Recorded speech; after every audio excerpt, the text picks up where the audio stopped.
Imagine, if you will, a moment where a celebrated concert pianist, brimming with confidence in his own realm, perhaps overlooked the quiet depth of a man who serves as a pastor, a television preacher, and a businessman. What unfolded next wasn't just a surprising display of talent, it was a beautiful testament to the idea that God-given gifts can emerge in the most unexpected places, leading to one of the most heartwarming lessons in humility and appreciation within the world of classical music.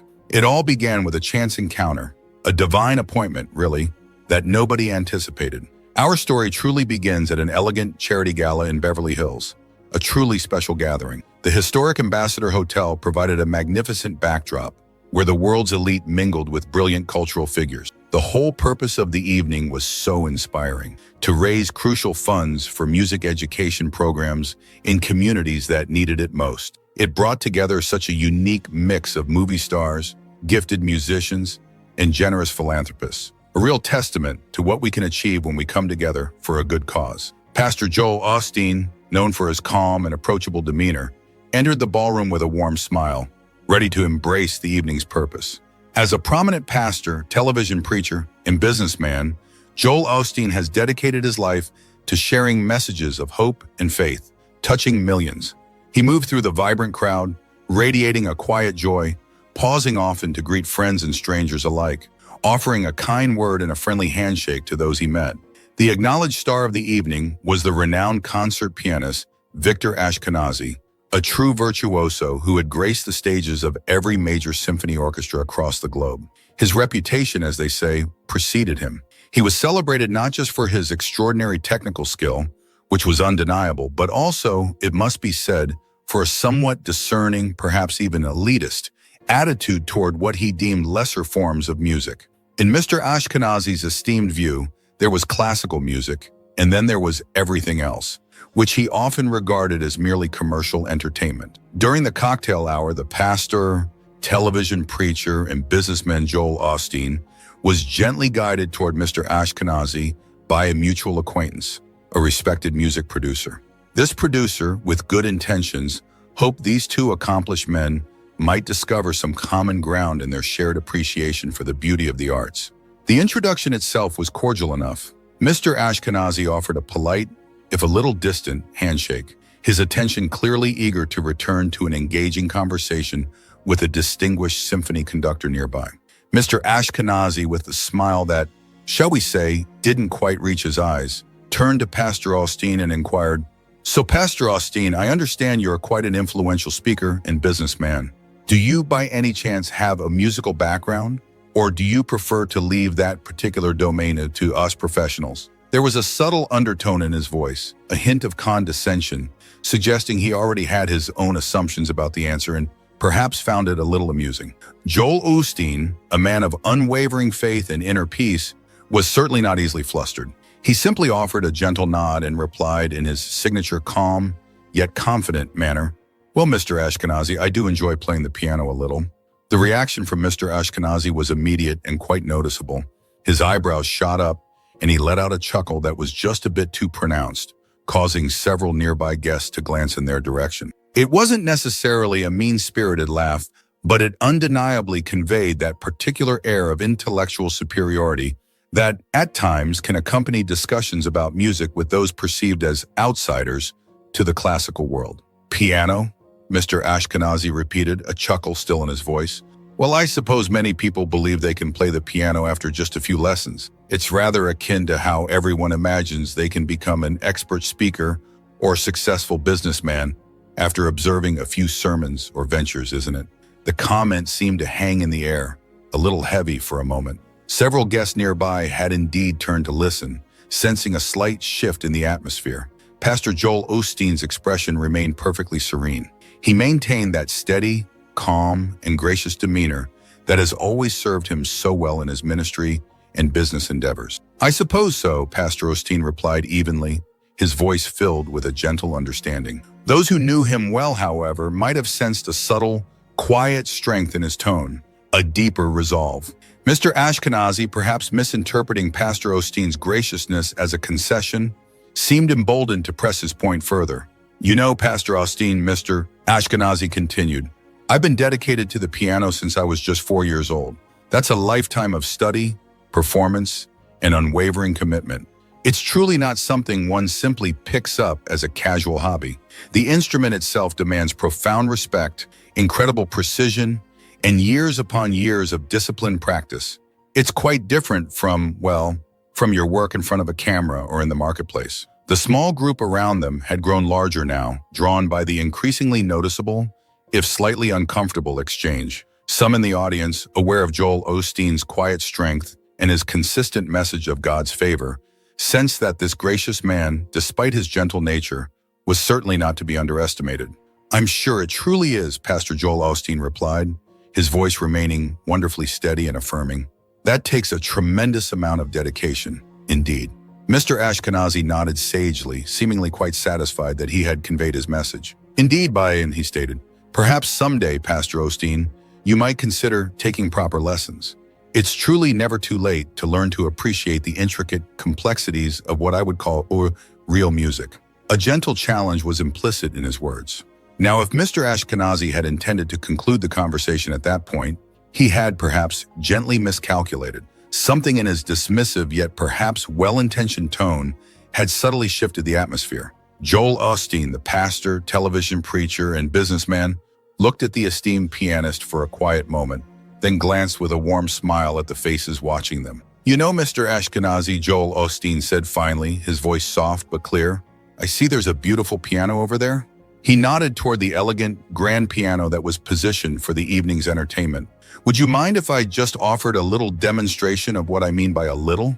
The gentle invitation was extended so calmly, so graciously, that it took a moment for its full, surprising implications to truly register with the renowned pianist. Mr. Ashkenazi's confident smile flickered ever so slightly, but he quickly recovered, spreading his hands in a somewhat magnanimous gesture. "By all means, Pastor Osteen," he replied, though a subtle tremor of uncertainty could now be detected in his voice. "I would be absolutely delighted to hear what you've learned." A ripple of excitement began to spread through the room, and the crowd gracefully started to drift toward the piano. Words quickly circulated that something wonderfully interesting was about to unfold. Within just a few minutes, a substantial and curious audience had gathered, forming a loose, expectant semicircle around the beautiful black Steinway that elegantly commanded one corner of the opulent ballroom. Joel Osteen, the pastor, television preacher, and businessman, approached the magnificent instrument with no fanfare, no dramatic gestures whatsoever. He simply pulled out the bench, adjusted it ever so slightly, and took his seat. His hands rested calmly on his knees for a moment as he looked down at the keys, as if in quiet contemplation. And in that profound silence, you could truly feel the anticipation building, a beautiful sense of expectation among all the spectators.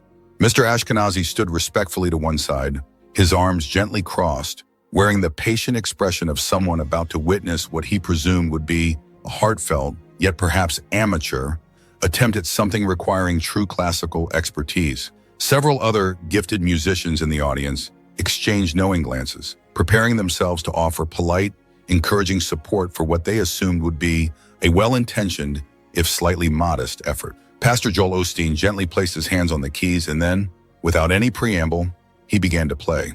The very first notes that flowed from the piano were simply not what anyone had anticipated.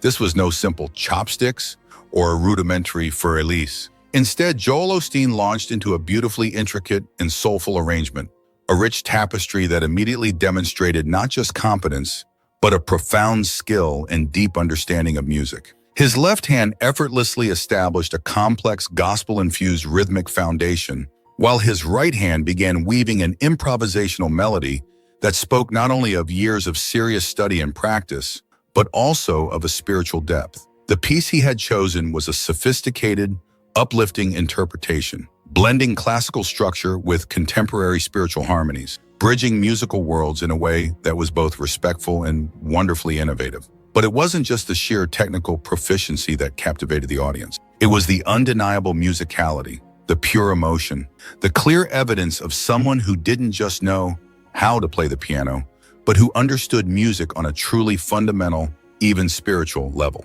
Joel Osteen's touch was confident yet wonderfully nuanced, his phrasing thoughtful, expressive, and deeply moving. As he continued to play, developing themes and variations with such grace and increasing complexity, you could visibly witness the transformation in Mr. Ashkenazi's expression. The earlier, slightly patronizing smile had vanished entirely, replaced first by genuine surprise, then by something unmistakably approaching shock, and finally by what could only be described as profound professional respect. The beautiful piece Pastor Joel Osteen played was clearly not simple showboating. It was a heartfelt demonstration of genuine musical intelligence and spiritual insight.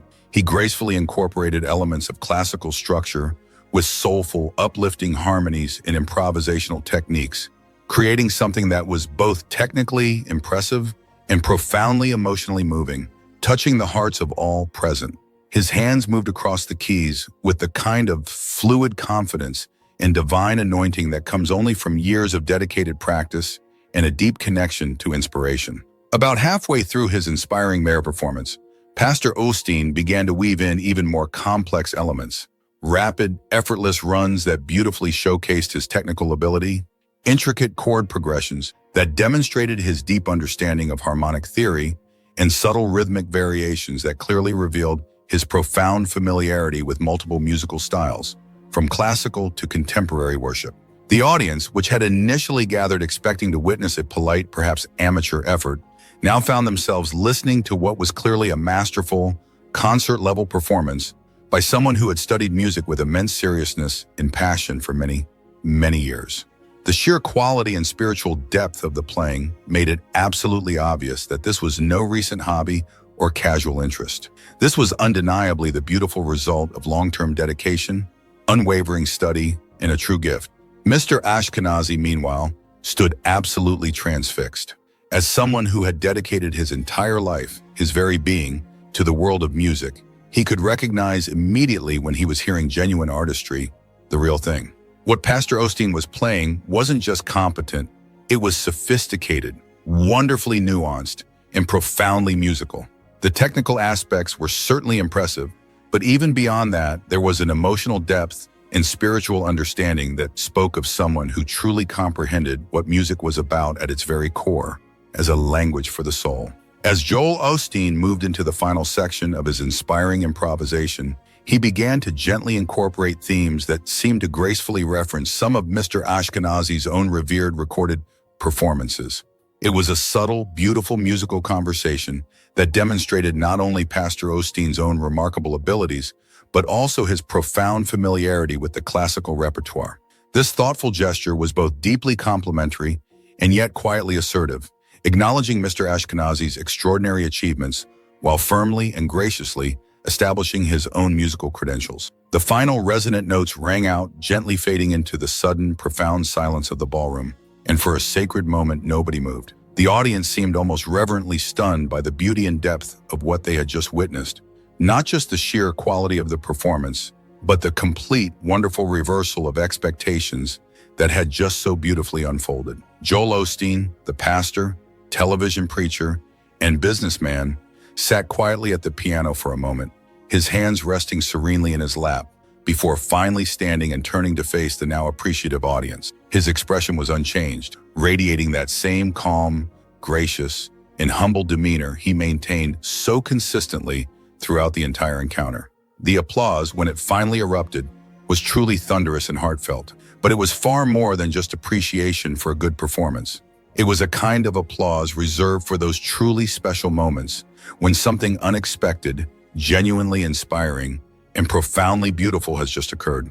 People were looking at each other with expressions of joyful amazement, clearly trying to process the wonderful truth of what they had just experienced. Mr. Ashkenazi stood motionless for several long seconds, his face cycling through a profound range of emotions, from utter disbelief to dawning realization. Professional musicians, of course, develop a highly calibrated, almost innate sense for recognizing genuine, undeniable ability.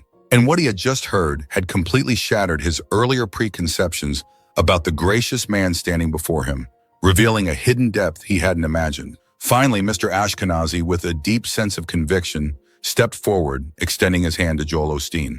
When he spoke, his voice was noticeably different, now filled with a humble sincerity, a world away from the earlier, somewhat condescending tone. "Pastor Osteen," he said, "that was truly extraordinary. And there is genuine, profound respect in my voice as I say this. I owe you a sincere apology. That was the playing of someone who has clearly devoted serious time, profound study, and immense passion to music. I was entirely wrong to assume otherwise. Joel Osteen, the pastor, television preacher, and businessman, shook his hand with that same calm, compassionate demeanor he had maintained so gracefully throughout the entire evening. "Oh, Mr. Ashkenazi," Joel Osteen said gently, with a warm smile. "No offense taken at all. We all find ourselves making assumptions from time to time, don't we? It's all part of our journey of learning and growth." But Mr. Ashkenazi wasn't finished. The profound magnitude of his misjudgment was clearly weighing on his heart and mind, and he seemed genuinely compelled to acknowledge it fully and openly. "I've spent my entire career, my entire life, truly, in music," he continued, his voice earnest. "And I've always prided myself on being able to recognize genuine talent and unwavering dedication. What you just played, Pastor Osteen, that was most certainly not the work of someone who merely plays a little piano. That was sophisticated, beautifully nuanced playing that clearly represents years, decades even, of serious, heartfelt study. I made a terrible assumption, an unjust judgment, based solely on your profession, and I am genuinely and deeply embarrassed by it." The crowd around them had grown reverently quiet, sensing the profound significance of this beautiful moment of humility and understanding. Mr. Ashkenazi, known throughout the classical music world for his exacting standards and, at times, a rather particular personality, was publicly and sincerely acknowledging not just Joel Osteen's extraordinary musical ability, but, even more importantly, his own personal error in judgment. "Where did you have the blessing to study, Pastor Osteen?" Mr. Ashkenazi asked, his curiosity now truly genuine, emanating from a place of respect rather than dismissiveness. Joel Osteen's response was characteristically humble and filled with gratitude. "Well, Mr. Ashkenazi," he said with a warm smile, "I started young, just like you did, and I've been blessed with some truly wonderful teachers over the years. Music has always been such an important part of my life, a real blessing." What Joel Osteen didn't elaborate on, and what many in the audience didn't know, was that he had indeed been studying piano seriously since his early childhood. His musical education had been extensive and ongoing, a private passion he cultivated diligently. But Pastor Joel Osteen, a television preacher and businessman, had never felt the need to advertise this God-given talent. Unlike some who might leverage such abilities for public acclaim, Joel Osteen had kept this deeply personal and spiritual aspect of his life largely private, seeing it as a gift to be enjoyed and shared thoughtfully. "The inspiring piece you played, Pastor Osteen," Mr. Ashkenazi pressed, his eyes wide with admiration. "Was that your own arrangement?" Joel Osteen smiled. "Yes," he replied. "It was something I've been prayerfully working on. I felt it might be a wonderful, uplifting message for tonight." This beautiful revelation added yet another profound layer to the evening's wonderful surprises. Not only had Joel Osteen, the pastor, television preacher, and businessman, demonstrated truly exceptional playing ability, but he had also composed his very own arrangement, a further testament to his deep musical understanding, creative spirit, and God-given artistry.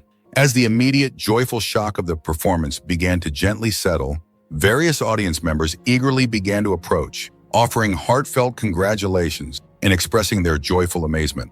Several professional musicians who had been present made a point of gracefully commenting on specific technical and soulful aspects of the performance, their appreciation clearly genuine, informed, and deeply felt. Throughout these warm interactions, Joel Osteen remained his characteristic self, gracious, humble, and wonderfully modest, gently deflecting praise and maintaining his understated, yet profoundly joyful demeanor. He seemed neither surprised by the kind attention nor particularly interested in dwelling on his own musical accomplishments, preferring to give glory where it was due. Mr. Ashkenazi, meanwhile, appeared to be genuinely and quite profoundly grappling with the beautiful implications of what had just occurred. For someone whose entire identity and life's work were so intricately built around musical excellence and expertise, the evening had delivered a truly profound and perhaps even divine lesson in humility and the boundless nature of talent. As the formal program of the evening gracefully began and people started to take their seats, Mr. Ashkenazi made one final heartfelt approach to Joel Osteen. "Pastor Osteen," he said quietly, his voice filled with newfound sincerity, I truly want you to know that what happened tonight has been genuinely educational for me, a real blessing. I've learned something incredibly important about making assumptions and about recognizing that God-given talent and unwavering dedication can exist in the most wonderful and unexpected places where we might not initially expect to find them. Joel Osteen nodded with a gentle acknowledgement, his warm smile conveying that he considered the matter graciously closed. "That's so true, Mr. Ashkenazi," he said simply. "We are all here to learn from each other, aren't we? It's a wonderful journey." The rest of the evening proceeded beautifully without further incident, but the inspiring story of what had happened spread quickly through both the entertainment and classical music circles. Within days, the heartwarming tale had been lovingly embellished and retold countless times, but the core beautiful fact remained consistent. A world-renowned classical pianist had initially dismissed the musical abilities of a beloved pastor, television preacher, and businessman, only to be thoroughly yet beautifully humbled by an uplifting performance that demonstrated not just competence, but genuine God-given artistry. For Mr. Ashkenazi, the evening became a truly significant turning point, a profound shift in his attitude toward musicians from outside the classical world. He began to make a conscious, heartfelt effort to avoid the kind of prejudgments that had led to his moment of public embarrassment, turning it into a beautiful lesson. And in interviews years later, he would often reference the incident as a valuable, life-changing lesson in humility, grace, and open-mindedness.